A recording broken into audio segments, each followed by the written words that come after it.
Welcome to Marketing Mistakes and How to Avoid Them. I'm Stacy Jones, the founder of influencer marketing and branded content agency Hollywood Branded. This podcast provides brand marketers a learning platform for top experts to share their insights and knowledge on topics which make a direct impact on your business today. While it is impossible to be well versed on every topic and strategy that can improve bottom line results, my goal is to help you avoid making costly mistakes of time, energy, or money, whether you are doing a DIY approach or hiring an expert to help. Let's begin today's discussion. Welcome to Marketing Mistakes and How to Avoid Them. Here's your host, Stacy Jones.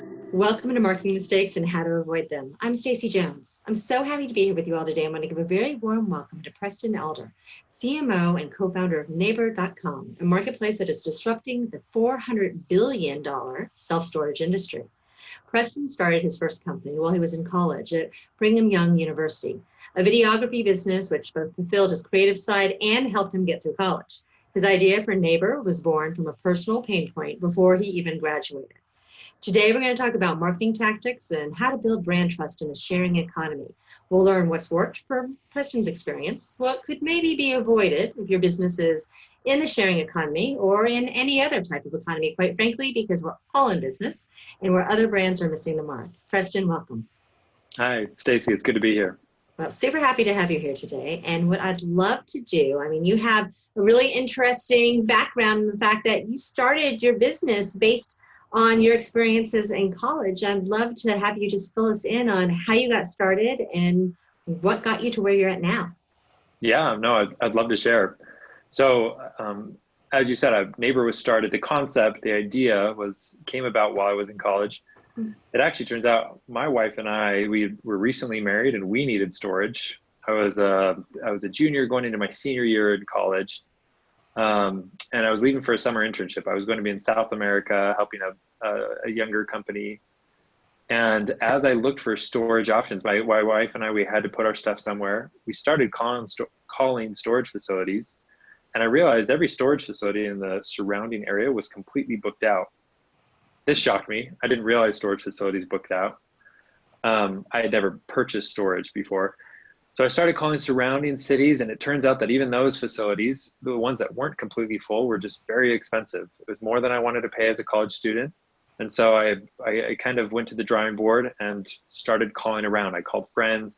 I even called local apartment complexes associated with the university and said, hey, is there any way I could store my stuff in this apartment that's not completely full?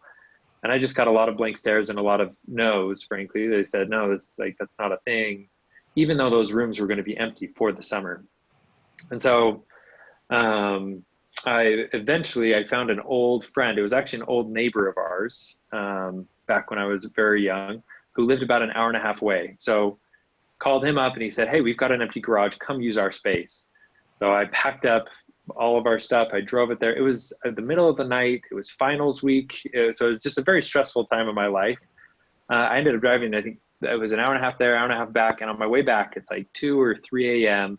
And I remember thinking, I know there are empty garages and empty bedrooms, even close to where I live in my apartment. Like, why did I have to drive 3 hours? Why did I have to rent a truck? It would have been so much more efficient if I'd been able to use a neighbor here. And so for me, it was a neighbor that helped me when the storage facility couldn't. And it was much cheaper.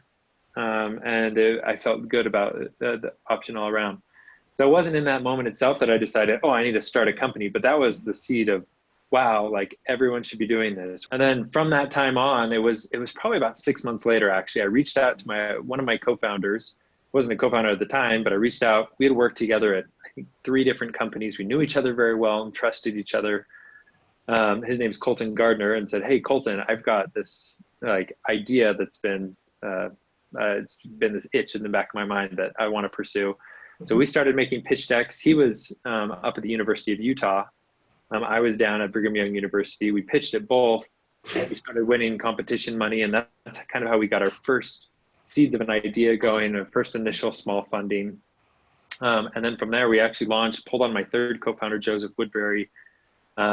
We raised a seed round, and from there, it's exploded. Our team has grown. We're in more than 45 states at this point where you can reserve space, like rent space out. But we're based out of here in Salt Lake City. Now, what was your college major? So I was a business strategy major. Okay. So you already were aligned with having potentially an entrepreneurial mindset. Yeah, I like to be completely honest, like not just myself, but all three of us co-founders are very risk adverse. If you had asked me, Preston, are you going to go like quit your full-time job and start a company and be an entrepreneur? I would have said no way. Like that was never part of my plan. I never aspired to be an entrepreneur, Mhm. but I have always been very creative. Like I do like creating things. Before starting Neighbor, I had started my own videography company. So I like creating and working in marketing specifically. And being kind of self-employed overall too. Yeah, exactly. Yeah. And so when you started this, and what year was that? Yeah, so the initial idea was kind of the end of 2016, but really launched like we didn't start advertising Neighbor to users until spring of 2017. So just over 2 years ago, coming up on 2.5. So Airbnb was pretty well established at that point as the sharing mindset of having a company where people were going to be utilizing other people's space. Hmm. In their case for sleeping, in your case for storage of items. Do you think that helped lay the groundwork for you and kind of opened doors and made it a little bit easier that they had broken those doors and people are used to potentially using other people such as Uber and Lyft to drive you places? I mean, it's a very different mindset than a decade ago. Yeah, no, they definitely did. Like the groundwork that Uber, Lyft, Airbnb, like all these companies have done, have made it exponentially easier for us to both communicate the idea of what we do and also establish trust.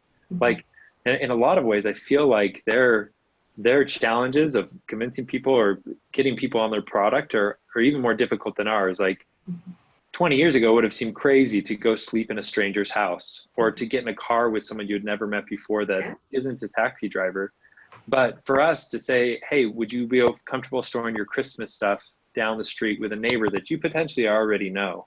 Mhm. The idea behind Neighbor is that we're not even trying to connect people across great distances. We're really trying to connect people as close as possible to where they're living in their own neighborhood.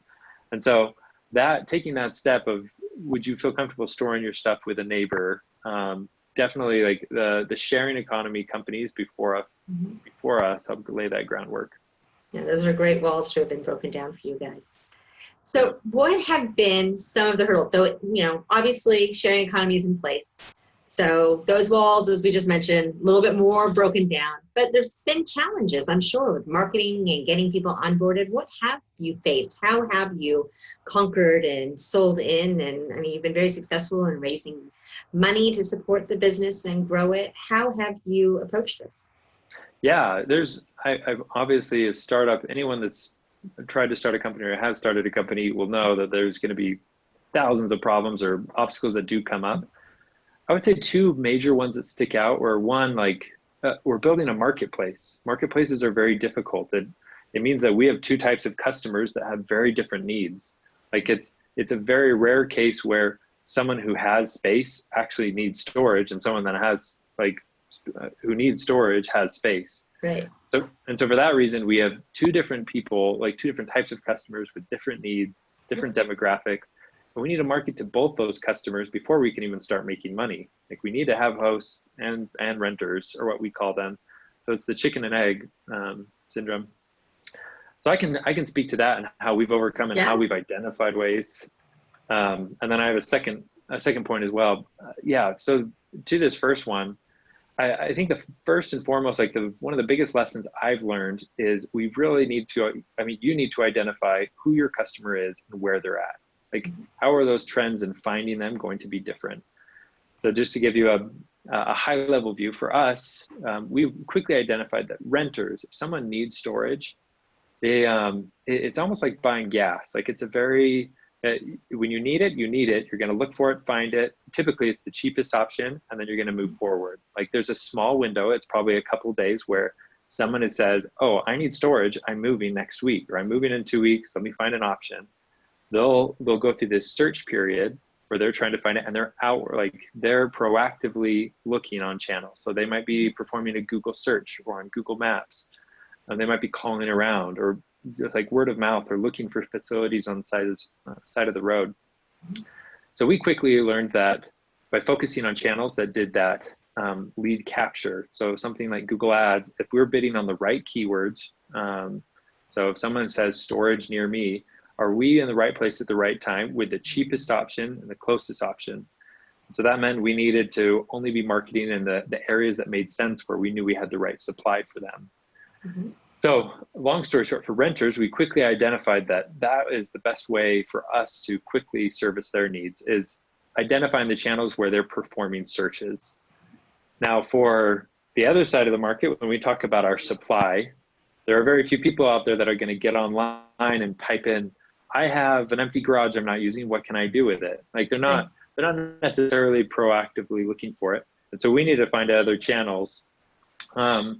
Two things, without going into too much detail, but like two things that really worked for us were having very broad campaigns that help generate awareness. So in markets where we have launched, we've done big awareness campaigns such as billboards or other advertisements, where it not only establishes trust, like, oh, this is a local trustworthy brand that I can recognize and see, but it also is just like that repetition of people seeing and spreading word of mouth. And the second way that we've really focused on our hosts has been to leverage channels that don't necessarily scale. Like we do lots of grassroots efforts where we'll host local community events. We might supply food or drinks at an event and reach out to a sponsor and say, hey, rather than paying a couple $1,000s to put a small logo on the shirt, is it okay if we were to sponsor one of these things? Maybe bring some food. And then the host of that event is typically very grateful that like we're offering to do some of their work for them. So we get in for a cheaper cost and usually get more exposure from that event. And so and you're being neighborly. Exactly. We love that. We'll host community events. We have had giant barbecues where we'll have all the neighbors and anyone. You don't have to be on the neighbor platform. You can just come and hang out at a park with all of us.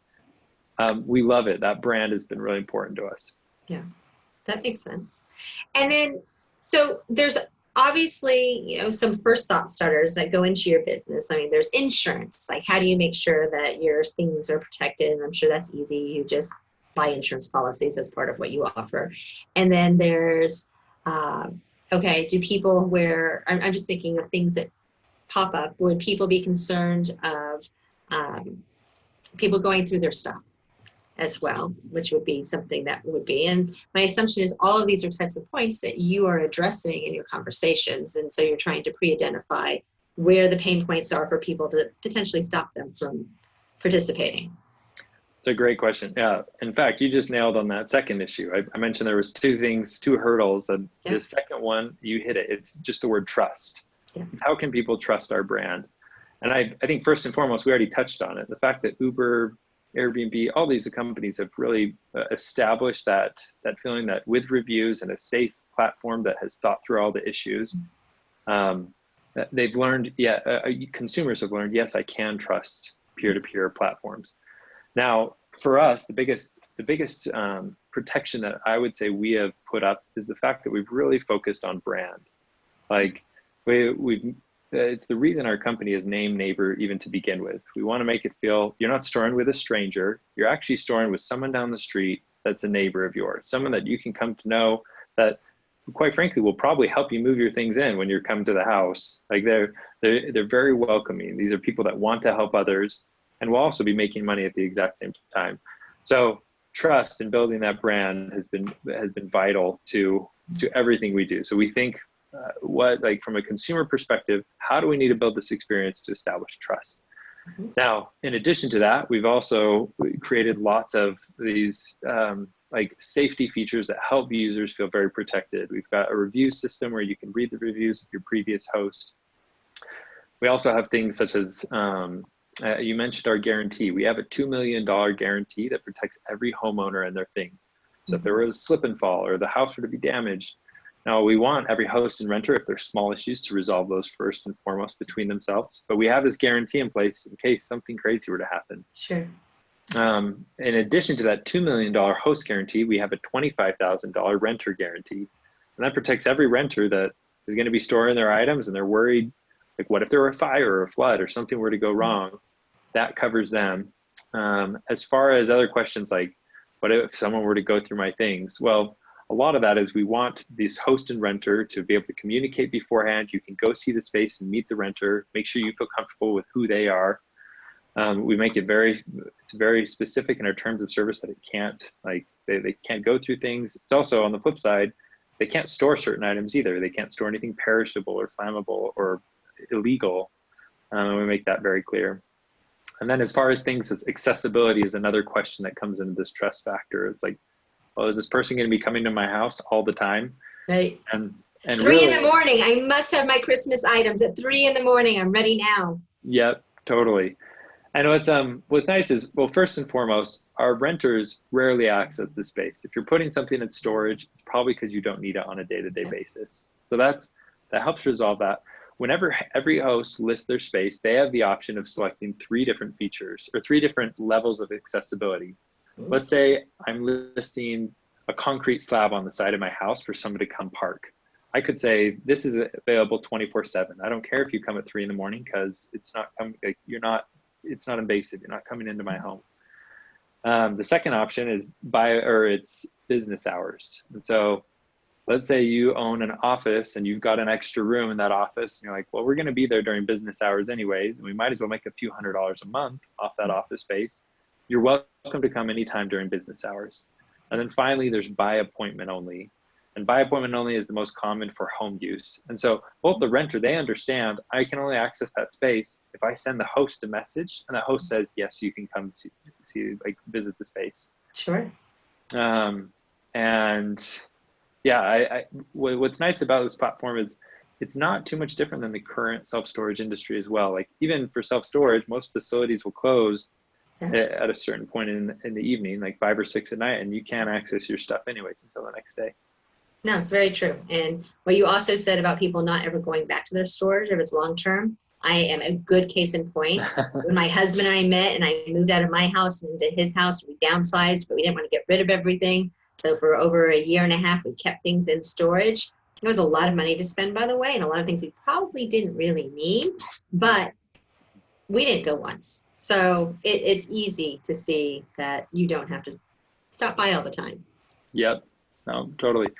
But yeah, so those are the 2 big hurdles that I would say, like the marketplace, building 2 sides of the market, and then also trust, making sure that our users can feel comfortable and confident when they come. They realize, hey, I can get paid every month on time. That is another part of trust. Even if, let's say, a renter were to come and start renting my basement, what would happen if they stopped paying after a month? Well, neighbor, like, in order to establish trust with each of our hosts, we promise that we'll continue paying for that monthly rent until their items have been removed, and we'll help with that process of removing. So as a host, you never feel the difference. That space is like, you continue to get paid for that space. Right. That's great. So you take on any legal requirements of going after the person who's abandoned their items. Yeah, we help through that process. So in the case of abandonment, or if there's an eviction process, we follow all lien laws according to the state to help remove those items. Give yourself a few more years and expand a little bit more, and you too can have a whole like storage war type of show of all the things that you have found and collected. Yeah, totally. That's great. So, okay, so you're using local communities to get the word out. Are you focusing on large cities right now? Are you focusing on smaller cities or college towns? Or how are y'all choosing on what locations around the United States you're going after as you're building? Are you going all in for the biggest of the biggest, or a more moderate approach? Yeah, no, it's a good question. We started very local here in Utah, and it was, let's focus on the communities where we're living. We're very micro-focused, even within cities. Very quickly, we spread all throughout Utah, and we've got a very good footprint here. At this point, though, our organic growth, and it's been very encouraging. Our SEO and our brand name outside of the Utah market has exploded. We now get more registrations and growth outside of the state than we do within the state of Utah, and that's been happening for some time. So while we're growing organically across the nation and growing fast, it's we do have select markets where we've identified, okay, these are markets where we do want to do a focused effort. We want to go out and launch. Like just recently, we announced a launch into the LA market. Mm-hmm. And in addition to LA, we've got a lineup of other markets already identified that we'll be launching into. One of the key questions we ask ourselves are, will we be able to find both supply and demand? Like, is there demand for storage in this market, as well as do we feel pretty confident that we can get supply in that market? Right. So those are as far as like strategy and how we select those markets, that's what we think about.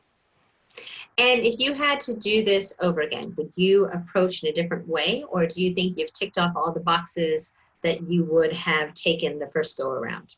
It's a good question. I try not to think too much about the past and what I would have done different, but it's all learning lessons. Everything in life is a learning lesson as an entrepreneur. Totally. Would we have done it different? I don't think so. I really think it's been vital to our growth that we've had to focus on these micro bubbles. One way that and this goes for lots of sharing economy companies. For anyone out there that's interested in starting a sharing economy company, if I'm a model such as like a home sharing, let's say Airbnb, for example, they've got a great viral model where if there's only 3 hosts that live in a foreign country, let's say Thailand, and I want to go visit Thailand and I really like using Airbnb, there's a fairly good chance I could use Airbnb. Like, I could find one of those 3 listings and I will travel to that location and probably revolve part of my trip around that. Mm-hmm. Now, with a very local based sharing economy company, let's say storage with Neighbor, if I need storage, I'm not going to want to drive an hour and a half or out of my way to store items. The value comes in the fact that it's my neighbor, it's in my own neighborhood. Mm-hmm. And so with an Airbnb model where I can use even individual listings in a select market, and then not only that, but that person, if I were to use Airbnb in Thailand, when I go home, I'm taking Airbnb with me. I can become a host in that new market. Mm-hmm. It's a beautiful way that they've got this viral growth model where hosts can be renters and renters can be hosts. For our model, we've really had to identify local markets where we can go deep, reach liquidity, and make sure that not only do we have enough options for people to find storage, but we have the right type of space. Right. So if I need to store my car and there's only a room that's available to store things, I'm not going to be able to store my car there. We need to make sure that we have the right variety and the right type in a given market. And is it impacted at all? Do you have local, Airbnb has local commerce laws that they have to deal with all the time and regulations. Is something like this really regulated by cities, or is it enough that it's privatized, let's say, enough that it's not something that local government gets involved with and enforces? No, that's a great question. We've made it a priority to make sure that we follow all laws in any market that we're going into. We also encourage every one of our hosts and renters to make sure they're following those laws so that we're in accordance to like what can be stored and where. Thankfully, like, knock on wood, storage actually is not a very like highly regulated industry, unlike hospitality and other industries that they have had lots of red tape and hurdles to overcome. Storage is one where it's not as invasive to a community or a neighborhood. For someone to come and drop off a car and store it in my garage, and 9 months later they come back and pick up that car and they leave, that's not affecting our neighborhood in the same way that maybe foot traffic on a daily basis might affect. And so really, for given like locations, let's say HOAs or even communities, they really like Neighbor because we increase home values, because all of a sudden your home is generating income. You could make hundreds, if not thousands of dollars every month off the space you're not using. And that all of a sudden, it's almost like you're making money, even though it's still zoned for residential. So we haven't had those hurdles, and I'm sure there will be opposition. But like all in all, we've appealed to the demographics. We help communities, we help individuals, and we want to continue to do so. That's great. What else would you share as far as advice to our listeners who are interested in or are working in the sharing economy? What do you think that they should keep their eyes out for? Yeah, sorry, to rephrase the question, like specifically sharing economy or just general advice for entrepreneurs? So why don't we start with sharing economy, and then I'll give you general advice. Yeah, great. And I've had a lot of people talk to me or approach me X, Y, or Z. A lot out there. The internet's glitching, so I'm going to have you restate what advice you would give? Because, it's all things tech today. So just, yeah. Yeah, no worries. So yeah, no, it's a fairly common question. Like that sharing economy it's the way of the future. Like we're leveraging underutilized resources to make both a more affordable experience as well as a way for others to make money. So that's my small pitch that I love sharing economy companies. I think it's just a way to improve our commerce in general. As far as advice, I'd have lots of people have approached and said, hey, I want to start the Uber or the Airbnb of X, Y, and Z. And it could be of power tools or of camera equipment or whatever that is. My biggest recommendation is to pick a narrow focus, like really hone in on a single thing, and ideally hone in on one where you feel like you can hack one side of the marketplace. Yeah. You can figure out the supply or the demand. A lot of people want to take on the world and just say, we want to do every rental under the sun. And that's just very difficult because you now need to get, you need both the supply and the demand. Think of you and associate your brand with everything at once. And unless you have that overnight, it's very difficult to grow that traction. I use the example that, Amazon was a bookstore and now they're flying rocket ships, and Google was a search engine and now they're doing everything under the sun. Like it would be better to focus in on a single thing within a sharing economy market and spread from there.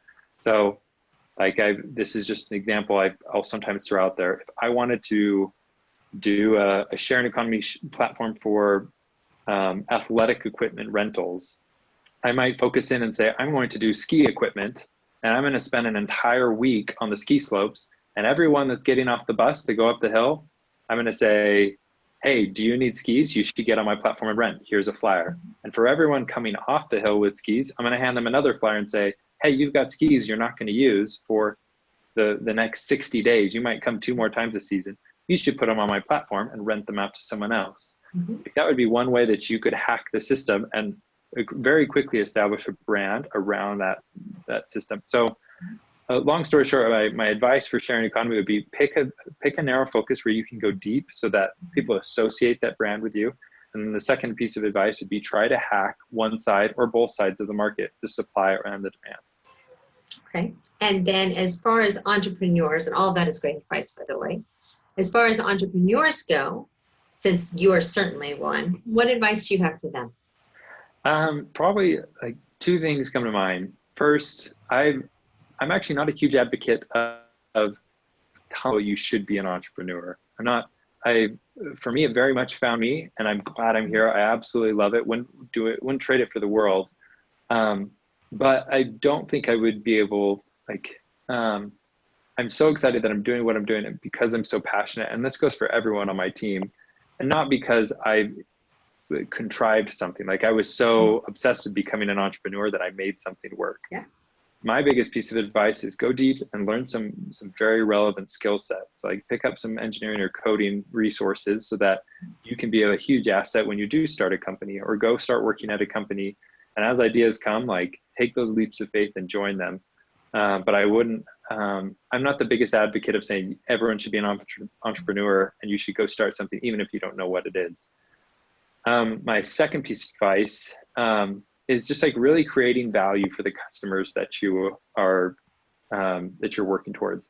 For us, that is the biggest, the single most driving factor. The fact that I know we have people making 20 grand a year on Neighbor. They're making tons of money, and this is significant. We have people paying for their mortgage or their phone bills, paying for Christmas because they've got a part of their garage they're not using. It's a huge motivation for us to know we're helping users. Sorry, were you going to say something?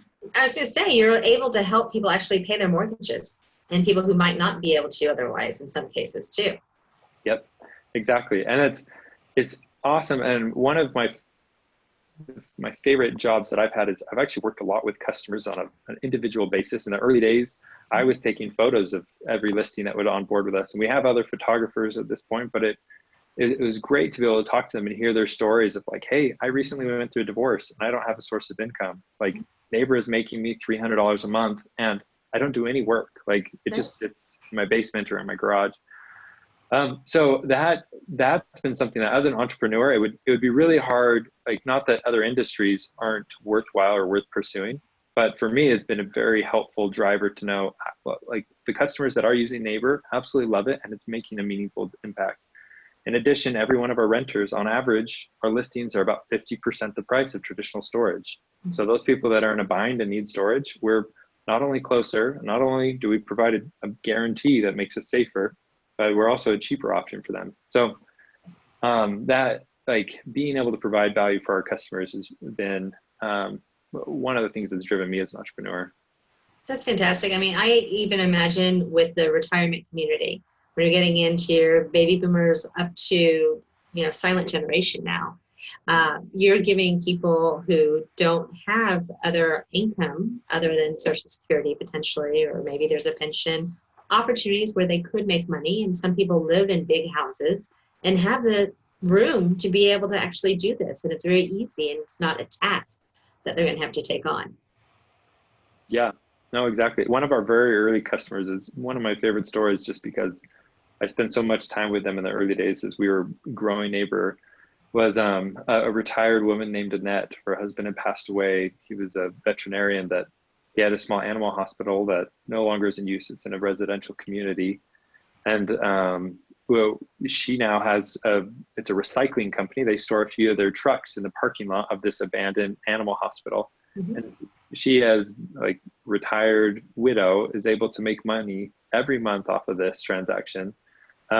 Just really cool to see the impact. And not only that, but the person that rented her space, he ended up finding a friend that could trim her trees and do her bushes. Like, it was a very neighborly transaction. And it was not only one of our first people, like, we didn't know either of them. They found both of our, like, they found our platform organically, but it was incredible to see how it worked.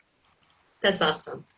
Well, how can our listeners learn a little bit more about Neighbor? Where should they go to visit? Yeah. No, check out neighbor.com. So neighbor.com is where our website is. You can find storage there. You can also list your space to make money. It's a very simple, it's free to list your space. It doesn't cost money. You can get on and it'll ask you simple questions like, what type of space is this? And you can say, oh, I've got a lot that I can store, like I could park a few vehicles here. Mm-hmm. Or I've got a garage or a bedroom or an office space that I haven't filled completely. From there, it'll ask questions like, well, how big is that space? And then we'll give you a recommended price. We'll say, hey, this is how much we think you should charge, and they can put whatever they want. We make our money by charging the renter a small additional fee. So it's not that we're taking money away from you, apart from a very small, like the credit card transaction fee.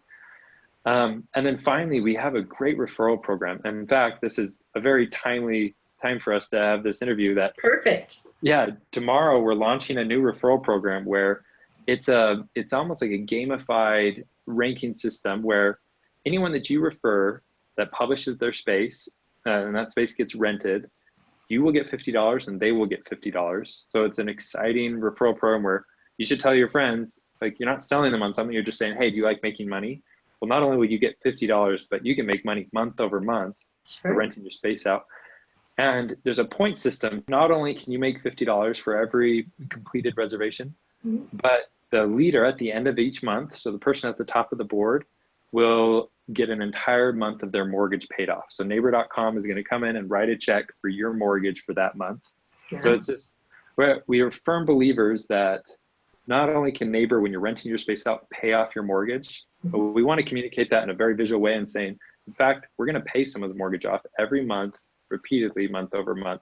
And so every month that'll reset and you'll have a fresh chance to go invite your friends, invite family members.